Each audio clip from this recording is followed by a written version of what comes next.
Rabies വാക്സിനും ഇമ്മ്യൂണോഗ്ലോബുലിനും അത്ര effective അല്ലേ? ഇപ്പം അടുത്ത് കണ്ടതിൽ വാക്സിൻ അടിച്ച പേഷ്യൻ്റ് വരെ മരിച്ചിട്ടുണ്ടല്ലോ.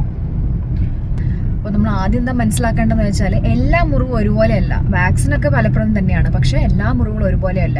ഒന്നാമത്തെ കാര്യം, ആഴത്തിലുള്ള മുറിവാണെങ്കിൽ, അതല്ലെങ്കിൽ ഒരുപാട് മുറിവുകൾ ഉണ്ടായിട്ടുണ്ടെങ്കിൽ, അല്ലെങ്കിൽ എവിടെയാണ് മുറിവ് ഉണ്ടായിട്ടുള്ളത്, ഇതൊക്കെ മാറ്റേഴ്സാണ്. കാരണം ഇപ്പം വൈറസ് ഇപ്പോൾ ആഴത്തിലുള്ള മുറിവാണെങ്കിൽ ഒരുപാട് നമ്മുടെ ശരീരത്തിലെത്തും വൈറസുകൾ, അപ്പോൾ അതൊരു കാരണമാണ്. അല്ലെങ്കിൽ രണ്ടാമത്, നമ്മുടെ ഇപ്പോൾ വൈറസ് ഡയറക്റ്റ് ആയിട്ട് തന്നെ നമ്മുടെ നാഡീകോശങ്ങളിലേക്ക് എത്തിപ്പെടുകയാണെങ്കിൽ അതും പെട്ടെന്ന് ഇൻഫെക്ഷൻ കിട്ടും. അതായത് നമ്മുടെ മുഖവും കഴുത്തൊക്കെ ആയിട്ട് പെട്ടെന്ന് തലച്ചോറിനടുത്താണല്ലോ, അപ്പോൾ പെട്ടെന്ന് തന്നെ വൈറസിനെത്താം. അതല്ല ഇപ്പോൾ ഞരമ്പിൻ്റെ സാന്ദ്രത കൂടുതലുള്ള ഇപ്പോൾ വിരലിൻ്റെ അറ്റം അല്ലെങ്കിൽ അങ്ങനത്തെ സ്ഥലങ്ങളിലൊക്കെ ആണെങ്കിലും പെട്ടെന്ന് തന്നെ തലച്ചോറിലേക്ക് എത്താം. അപ്പോൾ ഇപ്പോൾ നമ്മുടെ വാക്സിൻ കൊടുത്തു കഴിഞ്ഞാൽ ആൻറ്റിബോഡീസ് ഉണ്ടാകാൻ വേണ്ടി ഒരാഴ്ചയെങ്കിലും എടുക്കുമല്ലോ. അപ്പോൾ ഈ നമ്മുടെ ശരീരത്തിൽ ആൻറ്റിബോഡീസ് ഒന്ന് രൂപപ്പെട്ട് വരുന്നതിന് മുന്നേ തന്നെ വൈറസ് തലച്ചോറിൽ എത്തുകയാണെങ്കിൽ നമുക്ക് ഒന്നും ചെയ്യാൻ പറ്റില്ല. അതാണ് പല കേസിലും സംഭവിക്കുന്നത്.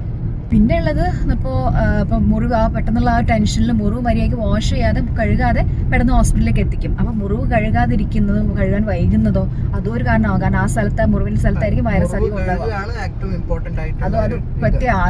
ഇമ്പോർട്ടൻ്റ് അതാണ്. കാരണം ആ ഉമിനീരിൽ ആ മുറിവിൻ്റെ ചുറ്റുമായിരിക്കും അധികം വൈറസ് ഉണ്ടാവുന്നത്.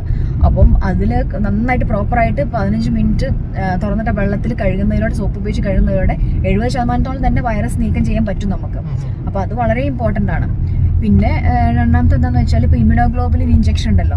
അപ്പോൾ കുറേ മുറിവുകളുണ്ടെങ്കിൽ എല്ലാ മുറിവിലും അത് എത്തണം. ഡയറക്റ്റായിട്ട് നമ്മൾ ഇമ്മ്യൂണോഗ്ലോബുലിൻ ഇഞ്ചക്ഷൻ കൊടുക്കണം. അത് കിട്ടിയിട്ടില്ല എന്നുണ്ടെങ്കിൽ, അതല്ലെങ്കിൽ ഇപ്പോൾ ഒരാഴ്ചയിലധികം വൈകുകയാണ് നമ്മൾ ഇമ്മ്യൂണോഗ്ലോബുലിൻ ഇഞ്ചക്ഷൻ കൊടുക്കാൻ വേണ്ടിയിട്ട്. അപ്പോൾ അപ്പോഴും പ്രശ്നമാണ്. പിന്നെ നമുക്ക് പറയാം, ഇപ്പോൾ നമ്മൾ ടെമ്പറേച്ചർ, അതായത് വാക്സിന് പ്രത്യേക ടെമ്പറേച്ചറിൽ വേണമല്ലോ മെയിൻറ്റെയിൻ ചെയ്യാൻ. അപ്പോൾ അത് പ്രോപ്പറായിട്ട് മെയിൻറ്റെയിൻ ചെയ്തിട്ടില്ലെങ്കിൽ, അതല്ലെങ്കിൽ ഇപ്പം ഈ വാക്സിൻ്റെ പതിയെ എല്ലാവരും സംശയിക്കുന്ന വാക്സിൻ്റെ പോട്ടൻസി അല്ലെങ്കിൽ എഫിക്കസി എത്രത്തോളം എന്ന രീതിയിൽ പ്രശ്നമുണ്ടല്ലോ. പക്ഷെ അതൊക്കെ എന്ന് പറഞ്ഞാൽ വാക്സിൻ അത്രയും ക്വാളിറ്റി ചെക്കും ഒക്കെ കഴിഞ്ഞിട്ടാണ് നമ്മുടെ ഒരു മാർക്കറ്റിൽ എത്തുന്നത്. അപ്പം ഇതൊക്കെയാണ് ഒരു കാരണങ്ങളായിട്ട് ഈ ഒരു വാക്സിൻ എടുത്തിട്ടും മരണം സംഭവിക്കാനുള്ളൊരു കാരണം.